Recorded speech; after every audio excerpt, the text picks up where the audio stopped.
Imre Arakas, probably one of the most colourful characters in the underworld, is in court in Kaunas District Court today, where he has admitted shooting a member of the Lithuanian underworld with a Kalashnikov assault rifle. He's also apologised for it. Yeah. And he's given quite a few details about what happened, who ordered it, and how he carried it out. Now, I suppose, firstly, before we go any further, Arakas spent time in jail here after he was arrested before he carried out the murder of a Hutch associate, James Mago Gately. The attempted murder, yeah. The attempted murder. He was intending on killing him. He was on a contract to do so. But due to intelligence that has been passed around between the European countries, he was picked up as he was about to kind of head to north to do it. So he's a sort of a celebrity hitman who was very active and busy during the years 2015 to 2017 before he ended up in prison in Ireland. And he's since been extradited back to Lithuania, where he's been found guilty of one murder and has now admitted a second one. Yeah. He's looking very different. He looks very different. I think he is Jewish. He certainly spent a lot of time in Israel, but he has the cap that you see Jewish people wear, and he looks dramatically older. Yeah. He actually says in his testimony that he had a stroke in 2018, so he can't remember all the details. But it's amazing because he's done so many interviews over the years, isn't he, about how he's an innocent guy and still chatting from prison, do you know that? I know he's conducted a number of interviews from prison.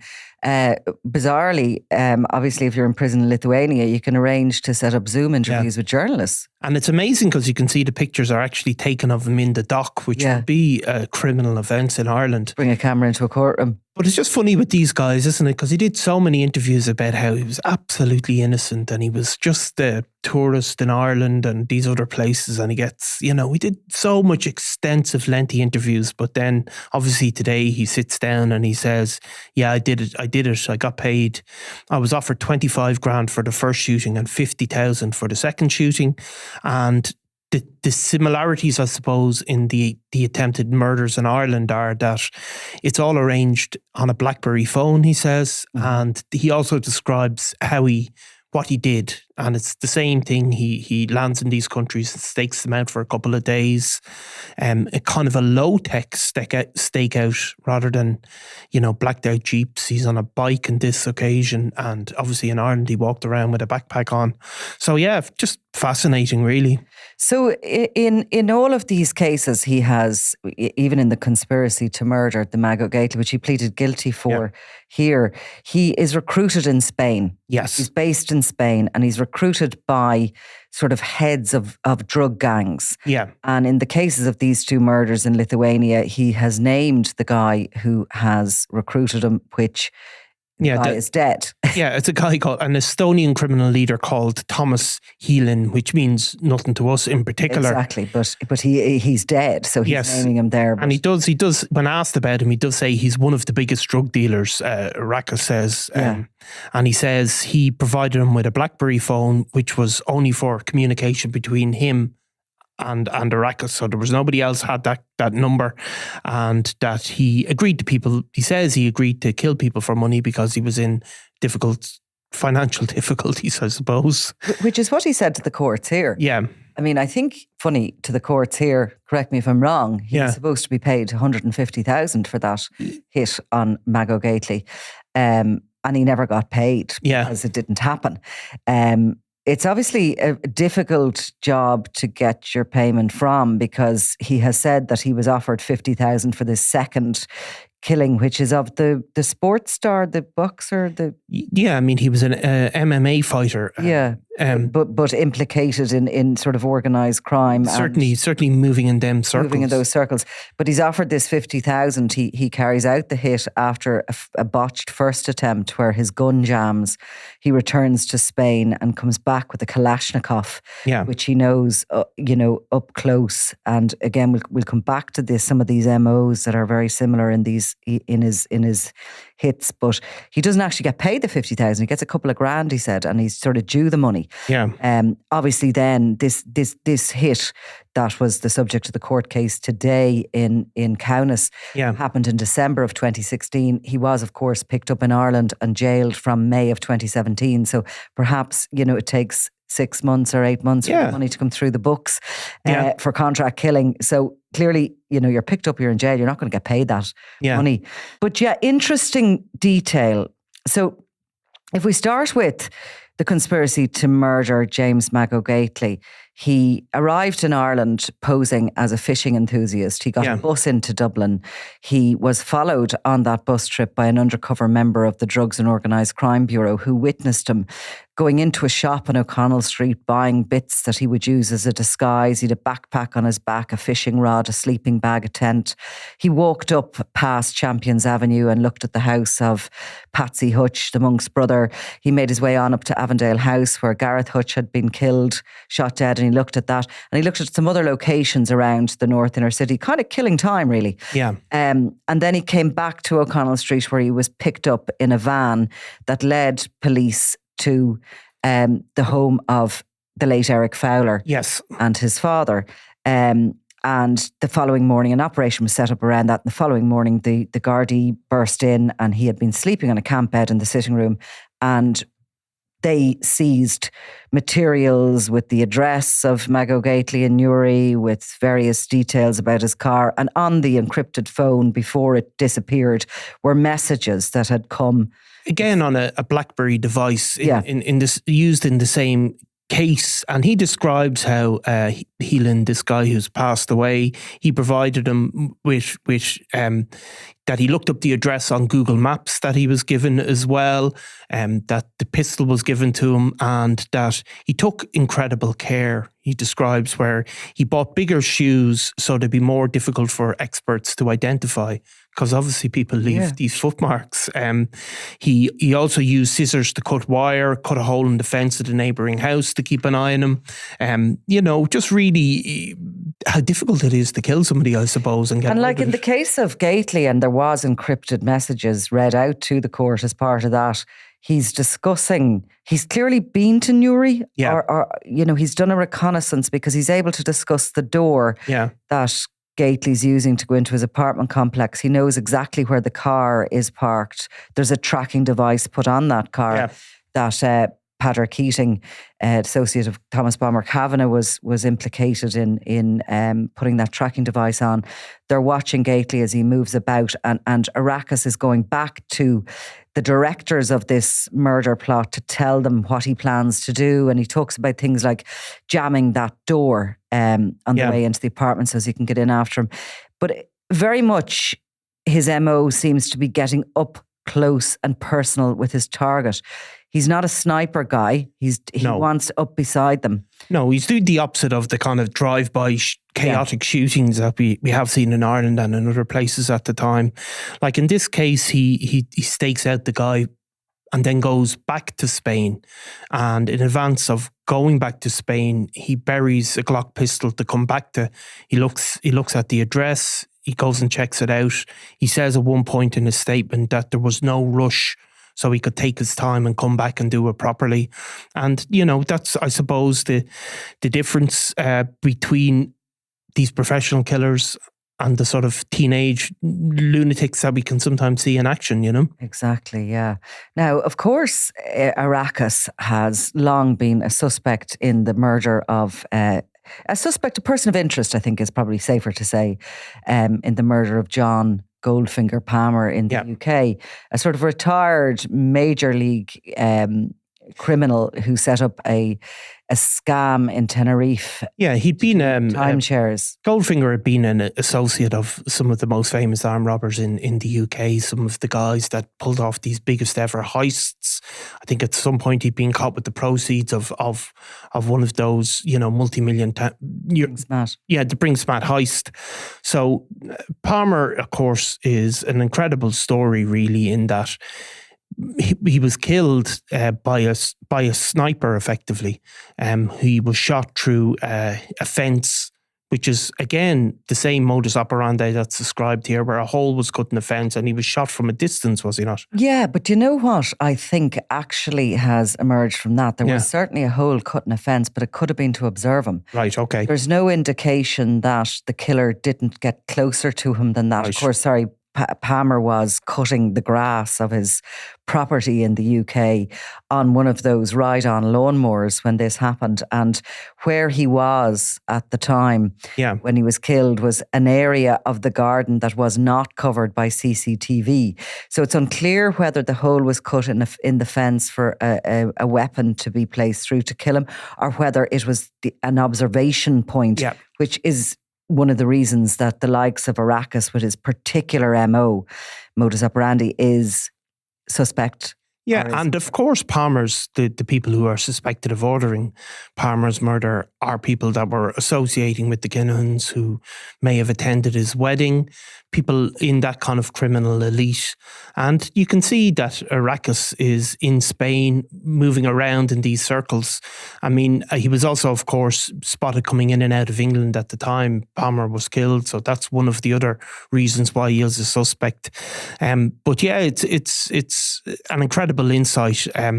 He does give out at one point about Helen. He only the guy who hired him, saying he only reimbursed some of his travel expenses, and that underneath it all was a desire. It was a drugs war, really, that he was involved in, and he was trying to take out his rivals, and that's what it comes down to in this case, just like in all the other cases that Arakas has been linked to. And he says in court, "I have to say, I'm very sorry. I'm sorry, it was the biggest mistake of my life. If I could change something, I wouldn't do it again." Yeah. Well, I'm sure he wouldn't, because he's going to be the rest of his life in jail in Lithuania. No idea what the conditions are there. At least you're able to have a Zoom call with a journalist, I suppose, which you weren't here. He did an interview, of course, when he was in prison in Ireland, or certainly got some... I don't think he did an interview, wouldn't have been able to do it as easy as that, but he certainly was able to get messages through, got messages through letters or whatever to a reporter, where he said that it was the best conditions he'd ever been in, and the food was excellent. Yeah. Now, he had been in a Russian gulag, so probably what he was kind of comparing to was... Well, yeah, I mean, he'd sort of sprung to prominence as... He'd been a criminal, an underworld criminal, as the Soviet Union was collapsing, and he had escaped, I think, from a gulag, or escaped from a prison, and it had sparked one of these sort of national manhunts and was in the newspapers all the time. But in a funny way that probably it's hard for us to understand, it was seen as kind of a blow to the authority of the communist state that was there.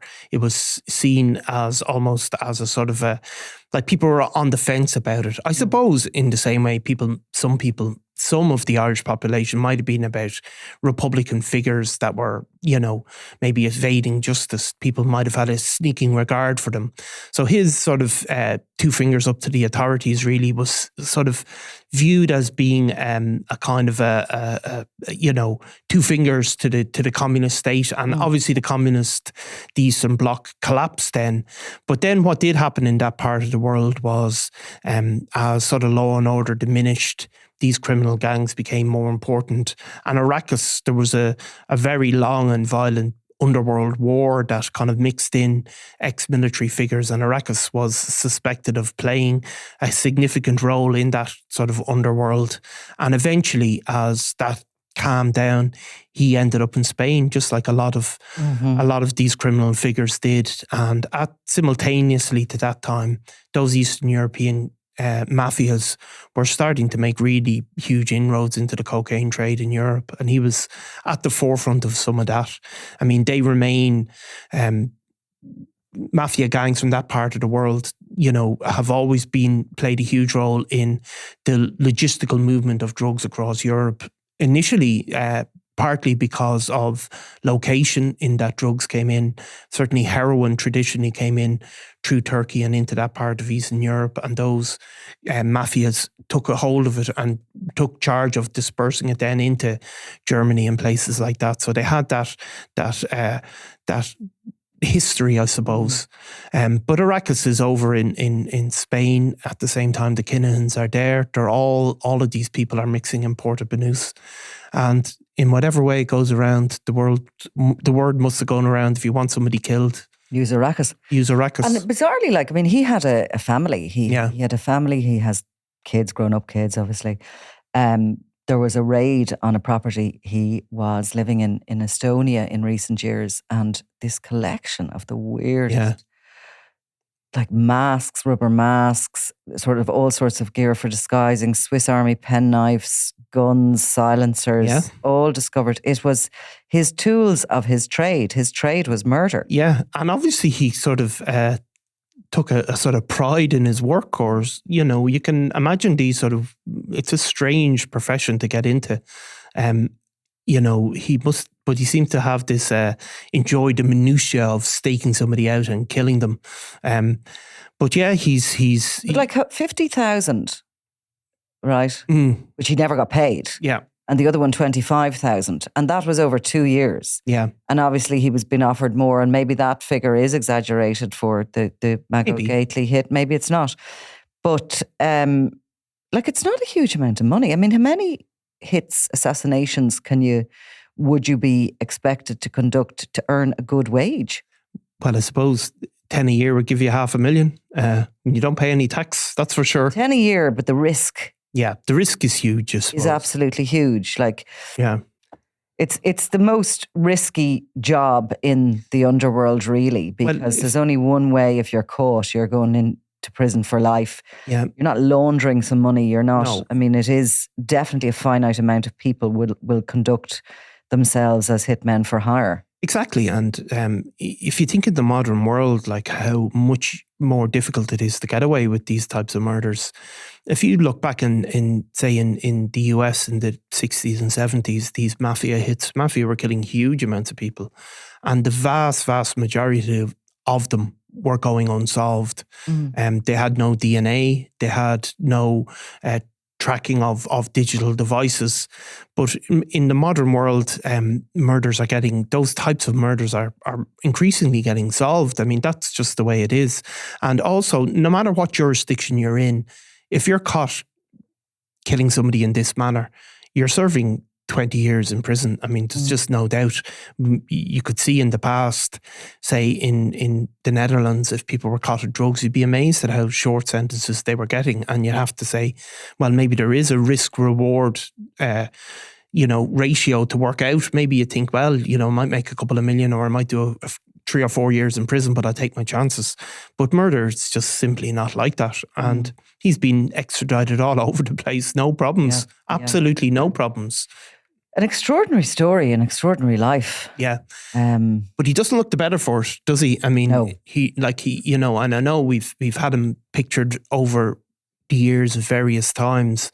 Probably some of the pictures that we've most commonly used are 20 years old or whatever. But he looks unwell, skinny, and, beaten down. Show? Well, beaten down anyway. Obviously. And he's cooperating with authorities. He's cooperating. He's naming telling names. Some he's naming old tales. Well, he's also naming other names of people that are, as far as I can see, remain in Spain.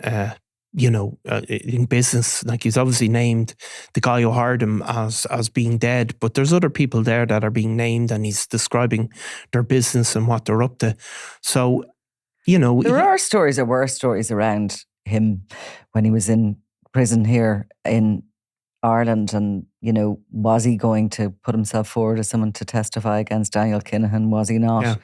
It's always very difficult to completely separate facts from fiction. Yeah, but I do think he made inquiries. Yeah, I mean, a lot of people, obviously people will know, but the basics of it are, like, these guys, they'll try and have an off the record chat, won't they, with police, to see what might be in it for them. What might be in it for them. But I think in an Irish court of law, a guy like him with his history ain't going to be a good witness. No, and they're still going to, he's still going to be prosecuted for the crime he's prosecuted for.